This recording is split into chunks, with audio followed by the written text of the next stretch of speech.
Taigi, laba diena, mėly kolegos ir svečiai.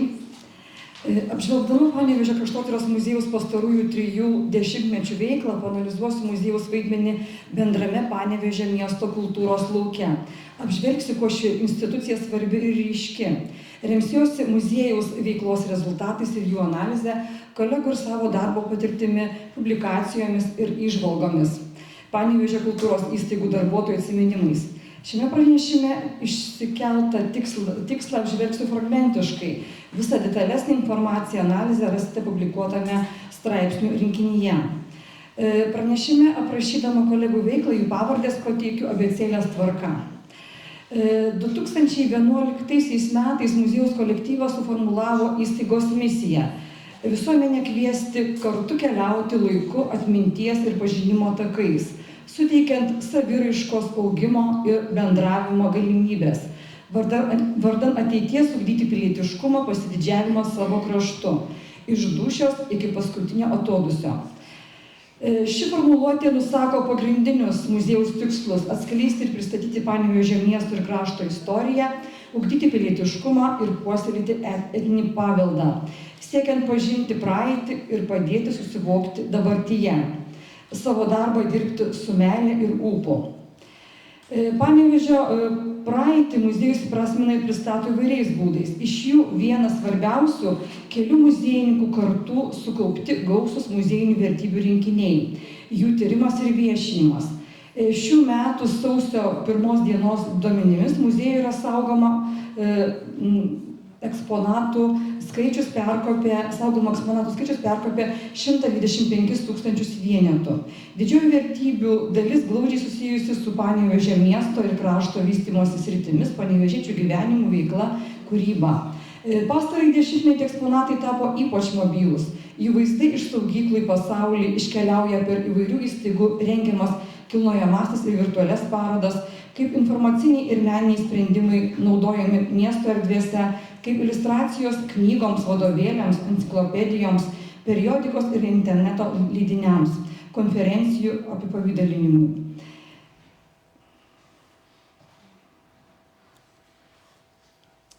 Čia matome mūsų parengtą muziejinių vertybių katalogą mūsų kolegių. Muziejiniai eksponatai ugdo ir šviečia visuomenę. Kiek plačiai ir giliai sunku pasakyti, tačiau lankytojų skaičiai yra viltingi. Panevėžio muziejų 2023 metais aplankė per 31 tūkstantis lankytojų, 2024 metais per 32 tūkstančius lankytojų. Daug smalsuolių muziejuje sulaukėme per valstybinės šventės. Tai lyg bičio vilys mūsų institucija dūzgė vasario 16, kovo 11, Liepos 6 per muziejų nakties renginius. Dirbame dėl lankytojų 6 dienas per savaitę. Kiekvieną sekmadienį muziejų kviečiame lankyti nemokamai.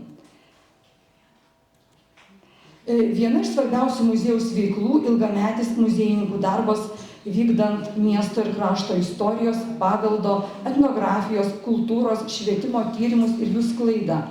Šioje srityje esame lyderiai Panevėžyje. Kelias link pastaruoju metu vykdomų tyrimų lygio apimties, spaudos, sklaidos buvo sudėtingas. Pradžia buvo 1993. Tais metais Panevėžio miestas minėjo 490 metų jubiliejų ir muziejus draugė su Lietuvos istorikų draugijos Panevėžio skyriumi parengė ir išleido straipsnių rinkinį Panevėžio istorijos fragmentai. Tais metais prasidėjo ir kraštiečių konferencija, tęsusis 14 metų, bet jau apie tai paskaitysite straipsnyje, kam bus įdomu, straipsnių rinkinyje. Nuo 1998 metų muziejus ėmė rengti konferencijas iš Panevėžio praeities, kurių potėme kasmet pasirenkama aktuali, mažiau tyrinėta tema. Konferencijose dalyvauja mokslininkai, tyrėjai iš įvairių Lietuvos mokslo, kultūros, švietimo įstaigų, panevėžiečiai muziejininkai, bibliotekininkai, pedagogai.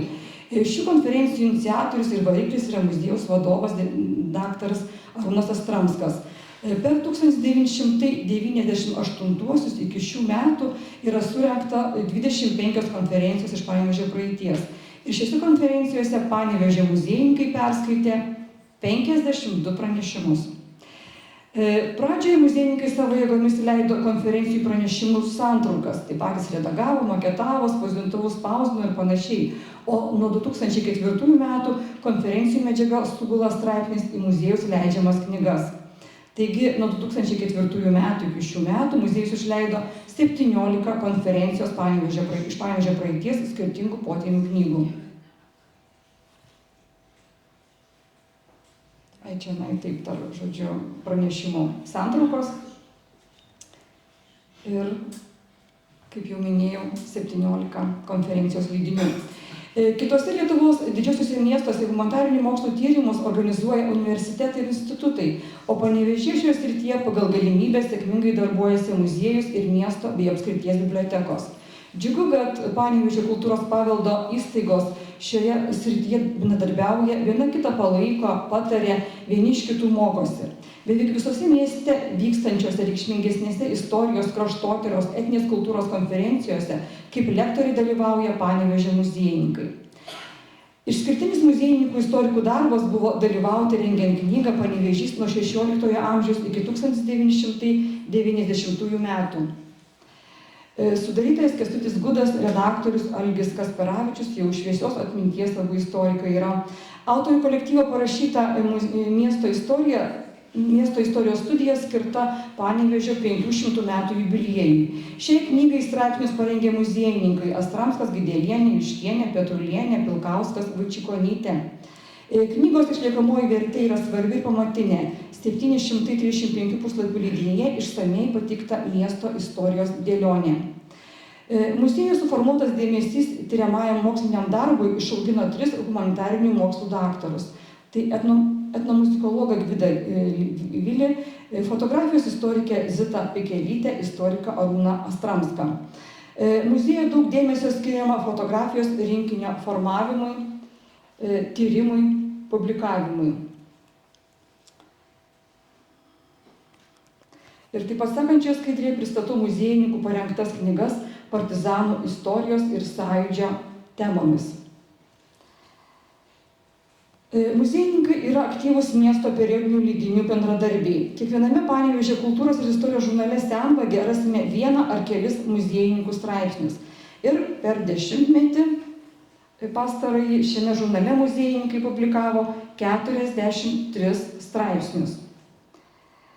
Čia autoriai dažniausiai, kurie rašo į Senvagę. Viena iš svarbiausių muziejaus pozicijų tai yra vykdyti archeologinius tyrimus. Ne kiekvienas savivaldybės muziejus turi archeologą.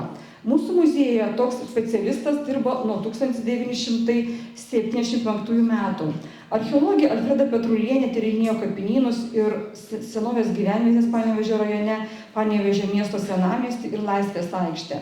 Pastaruoju metu archeologui Dovilui Petruliui buvo patikėti svarbus detaliai archeologiniai tyrimai Panevėžio stačiatikių kapinių aplinkoje, prie Švenčiausios Trejybės bažnyčios, Respublikos gatvėje, Kranto gatvėje, Laisvės aikštėje ir kitose miesto teritorijose. Šie tyrimai leido surinkti Panevėžio miesto antropologinę, osteologinę kolekcijas ir papildė senosios miesto architektūros duomenis. Muziejuje dirba itin retų specialybių darbuotojų, kurių mūsų mieste vienetai. Tai restauratorių komanda, kurią sudaro metalinių dirbinių restauratorė Birutė, popieriaus restauratorė Rasa ir polichromuotų medžiagų kūrinių restauratorius Žygimantas. 2023 metais panevėžiečiai restauratoriai konservavo ir restauravo beveik 400 vienetų eksponatų, o praėjusiais metais 419 vienetų muziejinių vertybių. Panevėžio miesto ir krašto istoriją muziejus pristato per edukacinius renginius. Žaismingi, kūrybingi, edukaciniai užsiėmimai pradėti rengti 1997 metais. Šiuo metu lankytojams siūloma per 40 edukacinių, pažintinių ir kūrybinių užsiėmimų, orientuotų į savo krašto istoriją, gamtos, etnografijos paveldo pažinimą. Muziejuje 2024 metais pravesta 378 edukacijos ir 50 ekskursijų. Muziejinių edukacinių metu lankytojai tiesiogiai susipažįsta su saugomais eksponatais ir užfiksuotomis nematerialiomis krašto kultūros vertybėmis. Tai kartu ir galimybė mokytis autentiškoje ir modernioje aplinkoje. Siekiama istorinės tiesos ir kokybės. Muziejaus edukatorės Giedrė Baltuškienė, Loreta Bekerė, Vaida Goberienė, Agnė Šablinskienė ir kiti su lankytojais bendraujantys muziejininkai siekia ugdyti atsakingus piliečius, mylinčius ir gerbiančius vietą, kurioje gyvena. Jaunimas sužino apie gyvenimo būdą be mobiliųjų telefonų, interneto ir prekybos centrų. Muziejus 2007 metais ėmė rengti skaitmeninę Panevėžio istorijos biblioteką, lankytojams prieinama per muziejaus interneto svetainę. Čia skelbiami mūsų kraštui svarbus įvairiose Lietuvos saugyklose saugomi praeities dokumentai, senieji leidiniai, regiono istorijos tyrimai, miesto planai, įvairių su Panevėžio istorija susijusių konferencijų straipsniai. Prieš 14 metų pradėti vykdyti tokį projektą buvo toliaregiška naujovė. Tuomet tik buvo pradėtas Limisto ir e-paveldo ir kitų skaitmeninių kultūros paveldo portalų ir informacinių sistemų kūrimasis Lietuvoje. Ir šis muziejaus vadovo vykdytas projektas nepraranda aktualumo. Vienoje vietoje sukaupti istorijos šaltiniai žinios apie mūsų kraštą praverčia gimnazistams, studentams, kraštotyrininkams, istorijos tyrinėtojams. Pažinti miesto istoriją muziejus skatina ne tik savo valdose, bet ir kitose miesto erdvėse, gatvėse bei aikštėse. Kalnapilio arenoje muziejaus įrengtoje ekspozicijoje Sveikame kūne sveika siela atskleidžiama Panevėžio sporto istorija nuo 20 amžiaus pradžios iki šių dienų. Ekspozicijoje pristatomi plaukimo, krepšinio, rankinio, tinklinio, stalo teniso, futbolo, dviračių, motociklo sporto, regėjimo negalią turinčių sportininkų žymiausi pasiekimai ir laimėjimai. Kalnapilio arenoje šalia minėtos ekspozicijos eksponuojamas šviečiantis muziejaus pastato maketas, sukurtas muziejaus šimtmečio proga. Jis skirtas skleisti žinią apie muziejų. Įvairiose miesto viešuosiuose erdvėse muziejininkai per keletą metų įrengė 10 lauko parodos Panevėžio gatvės žmonės, įvykiai, vaizdai, istorinių stendų. Turime tikslą panevėžiečius ir miesto svečius supažindinti, ko viena ar kita gatvė, aikštė ypatinga, kokios čia veikia įstaigos, kokie žmonės čia gyveno ir kūrė. Ugdyti visuomenę siekiama ir 2024 metais muziejaus inicijuotų projektų Panevėžio istorijos artefaktai miesto erdvėse, kurio metu Panevėžys puošiamas mažosios plastikos skulptūrėlėmis. Prie seniausio miesto pastato Kranto gatvėje pastatyta bronzinė skulptūrėlė Panevėžiškis raktininkas, o Juozo Urbšio gatvėje Panevėžiškis verslininkas. Šiuos meninius akcentus sukūrė mūsų miesto skulptorius Vytautas Tallat-Kelpša. Muziejaus veikla ugdant pilietiškumą. Beveik visa muziejaus veikla skiepija pilietiškumą, tačiau dominuojančią poziciją šioje misijoje užima pasipriešinimo sovietinei okupacijai ir sąjūdžio ekspozicija. Čia lankytojai lydi jautrios praeities istorijos, atsiminimai, eksponatai liudija kovą už laisvę, o vykstančių parodų, renginių, edukacinių programų atmosfera alsuoja tikrumu, sąžiningumu. Šioje aplinkoje repetuoja muziejaus globojamas politinių kalinių ir tremtinių choras likimai. Vadovė muziejininkė Giedrė Baltuškienė. Rengdami ekspoziciją Raudonasis teroras susijusią su kraupiais 1941 metais birželio 25-26 dienų įvykiais Panevėžyje, siekime atskleisti skaudžią tiesą, liudijančią, kad žmogaus, šeimos, valstybės istorija gali būti sutrypta per kelias dienas ar net akimirkas. Džiugu, kad vyresniųjų klasių moksleiviai dalyvauja čia vedamuose sovietinės okupacijos temai skirtose ekskursijose. Dėkui mokytojams, atvedantiems mokinius į pilietiškas edukacijas. 2023 metais įrengta ir Lietuvos muziejų asociacijos pripažinta geriausia Lietuvoje ekspozicija Pasilikti, emigruoti, grįžti, rengėjai Astramskas Šablinskienė, dizainerė Rita Raziūnaitė, kviečia apmąstyti plačiai po pasaulį išsibarsčiusių išeivių elgsenos modelius, kelia klausimų, skatina ieškoti atsakymų. Svarbi pilietiškumą ugdanti tradicija nuo 2008 metų organizuojamos konferencijos Baltijos kelio dienai paminėti. 10-metį šis renginys buvo rengiamas drauge su Panevėžio apskrities Gabrielės Petkevičaitės bitės viešąja biblioteka. Ir tai yra geras dviejų kultūros įstaigų bendradarbiavimo pavyzdys.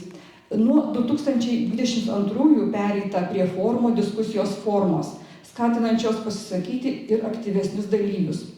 Turinių stiprinumu išsiskyrė šiais metais rugpjūčio 22 dieną muziejuje surengtas Baltijos kelio forumas, kurio metu drauge su žymiais istorikais, politologais, žurnalistais apmąstėme ir diskutavome apie politinės aktualijas, realias grėsmes, pavojus demokratijai, politinį nesąžiningumą ir kitas temas.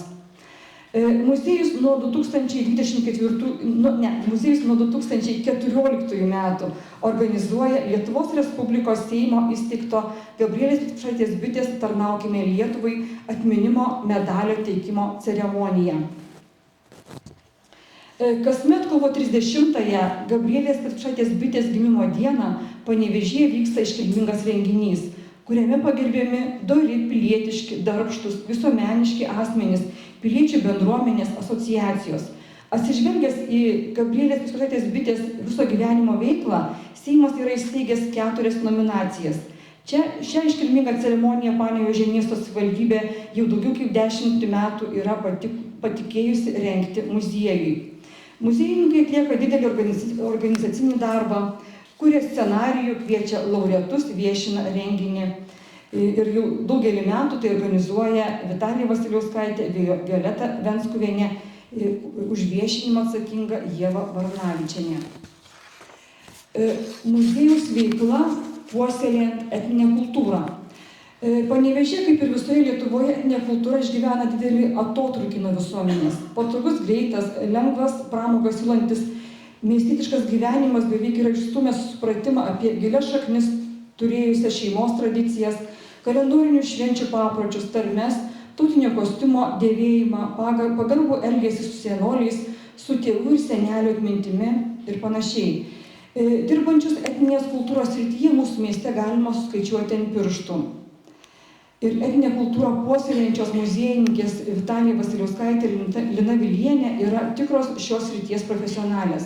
Jų skaitomos paskaitos, vedamos edukacinės programos su dainomis, rateliais ir žaidimais, rengiamos parodos, teikiami interviu miesto ir krašto periodinėje spaudoje, televizijos kanaluose, supažindina visuomenę su tautos papročiais, kviečia ne tik žinoti, bet ir išgyventi, pajusti tautos senąją gyvastį, dainas, išmintį. Džiugu, kad muziejaus lankytojai nori dalyvauja etnografinėse edukacijose, kurias veda edukatorės Loreta, Vaida, Agnė ir supažindina su tautinio kostiumo spalvomis ir raštais, puošiasi aukštaitiškais drabužiais, dirba ūkio darbus, sužino apie senovinius matavimo vienetus, gamina valgį, žaidžia žaidimus. Labai populiari programa, kaip virtinis ant stalo atsirado.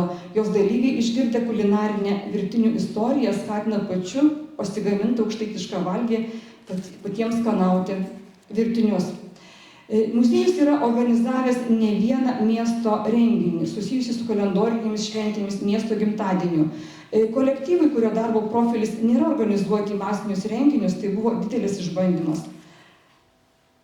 Daug muziejininkų jėgų ir išmonės pareikalavo renginiai jau praeitie rengti, tai yra Senųjų amatų diena, Senoji Ukmergės gatvė, prekyba ir amatai, Užgavėnės Panevėžyje kažkada buvo surengtos Senvagėje ir taip pat Vasarvidžio šventė Skaistakalnio parke 2014 metais.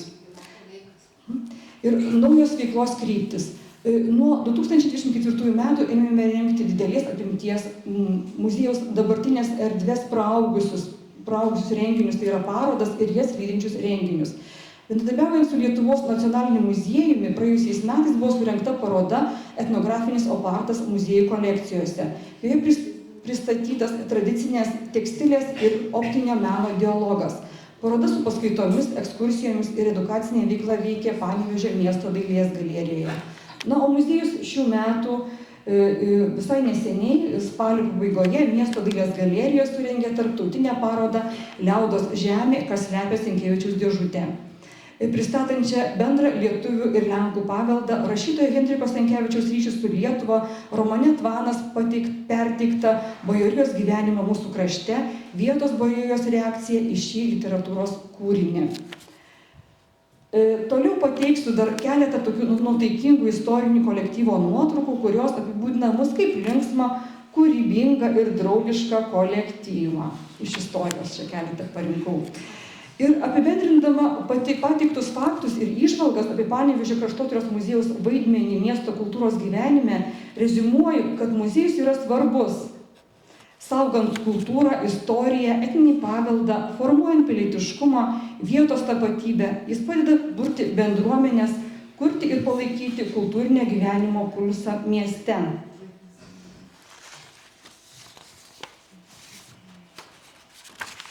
Užsirinktą informaciją rengiant šį straipsnį dėkoju kolegėms Almai Kriovienei ir Violetai Venskuvienei už pateiktą konferencijų bibliografiją, informacijos patikslinimus. Nuoširdžiai ačiū Panevėžio apskrities Gabrielės Patupšaitės Bitės viešosios bibliotekos vyr-bibliotekininkai Loretai Dundulieniai už pasidalytus prisiminimus, Elenos Mezginaitės viešosios bibliotekos direktorius pavaduotojai Leokadijai Vaitiekaitienei. Taigi, ačiū už dėmesį.